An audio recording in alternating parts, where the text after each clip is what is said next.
ಮತ್ತೆ ಮಹಾರಾಷ್ಟ್ರ ಸಿಎಂ ಆಗಲಿದ್ದಾರೆ ದೇವೇಂದ್ರ ಫಡ್ನವೀಸ್. ದೆಹಲಿ ಪ್ರಯಾಣ ಮೊಟಕುಗೊಳಿಸಿದ ದೇವೇಂದ್ರ ಫಡ್ನವೀಸ್ ಏಕನಾಥ್ ಶಿಂದೆ ಮನೆಯಲ್ಲಿ ಬಿಜೆಪಿ ಎನ್ಸಿಪಿ ನಾಯಕರ ದಂಡು.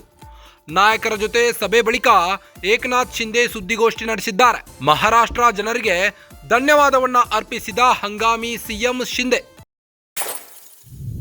ಶೀಘ್ರದಲ್ಲೇ ಸಿಎಂ ಸ್ಥಾನಕ್ಕೆ ಫಡ್ನವೀಸ್ ಹೆಸರು ಘೋಷಣೆ ಸಾಧ್ಯತೆ ಇದೆ. ಮಹಾರಾಷ್ಟ್ರ ಸಿಎಂ ಹೆಸರು ಘೋಷಣೆ ಮಾಡಲಿರುವ ಹೈಕಮಾಂಡ್. ಸಿಎಂ ಪದವಿಗೆ ಶೀಘ್ರದಲ್ಲೇ ರಾಜೀನಾಮೆ ನೀಡಲಿರುವ ಶಿಂದೆ. ಪ್ರಧಾನಿ ಮೋದಿ ಕೈಗೊಳ್ಳುವ ನಿರ್ಧಾರಕ್ಕೆ ಬದ್ಧ ಎಂದಿರುವ ಶಿಂದೆ. ದೇವೇಂದ್ರ ಫಡ್ನವೀಸ್ ಮತ್ತೆ ಸಿಎಂ ಆಗುವ ಹಾದಿ ಸುಗಮವಾಗಲಿದೆ. ಮಹಾರಾಷ್ಟ್ರದಲ್ಲಿ ಶೀಘ್ರದಲ್ಲೇ ಸಿಎಂ ಸ್ಥಾನಕ್ಕೆ ಫಡ್ನವೀಸ್ ಹೆಸರು ಘೋಷಣೆಯಾಗುವ ಸಾಧ್ಯತೆ ಇದೆ. ಮತ್ತೆ ಮಹಾರಾಷ್ಟ್ರ ಸಿಎಂ ಆಗಲಿದ್ದಾರೆ ದೇವೇಂದ್ರ ಫಡ್ನವೀಸ್.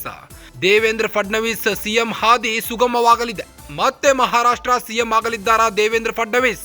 ದೆಹಲಿ ಪ್ರಯಾಣವನ್ನ ಮೊಟಕುಗೊಳಿಸಿದ ದೇವೇಂದ್ರ ಫಡ್ನವೀಸ್ ಏಕನಾಥ್ ಶಿಂದೆ ಮನೆಯಲ್ಲಿ ಬಿಜೆಪಿ ಎನ್ಸಿಪಿ ನಾಯಕರು ಸೇರಿದ್ದಾರೆ. ನಾಯಕರ ಜೊತೆ ಸಭೆಯ ಬಳಿಕ ಸುದ್ದಿಗೋಷ್ಠಿ ನಡೆಸಿದ್ದಾರೆ ಏಕನಾಥ್ ಶಿಂದೆ. ಮಹಾರಾಷ್ಟ್ರದ ಜನರಿಗೆ ಧನ್ಯವಾದವನ್ನ ಅರ್ಪಿಸಿದ ಹಂಗಾಮಿ ಸಿಎಂ ಶಿಂದೆ. ಶೀಘ್ರದಲ್ಲೇ ಸಿಎಂ ಸ್ಥಾನಕ್ಕೆ ಫಡ್ನವೀಸ್ ಹೆಸರು ಘೋಷಣೆಯಾಗುವ ಸಾಧ್ಯತೆ ಇದೆ. ಹೀಗಾಗಿ ಮಹಾರಾಷ್ಟ್ರ ಸಿಎಂ ಹೆಸರು ಘೋಷಣೆ ಮಾಡಲಿರುವ ಬಿಜೆಪಿ ಹೈಕಮಾಂಡ್. ಸಿಎಂ ಪದವಿಗೆ ಶೀಘ್ರದಲ್ಲೇ ರಾಜೀನಾಮೆ ನೀಡಲಿರುವ ಶಿಂದೆ. ಪ್ರಧಾನಿ ಮೋದಿ ಕೈಗೊಳ್ಳುವ ನಿರ್ಧಾರಕ್ಕೆ ನಾನು ಬದ್ಧನಿದ್ದೇನೆ ಎಂದ ಶಿಂದೆ. ದೇವೇಂದ್ರ ಫಡ್ನವೀಸ್ ಸಿಎಂ ಹಾದಿ ಮತ್ತೆ ಸುಗಮವಾಗಲಿದೆ.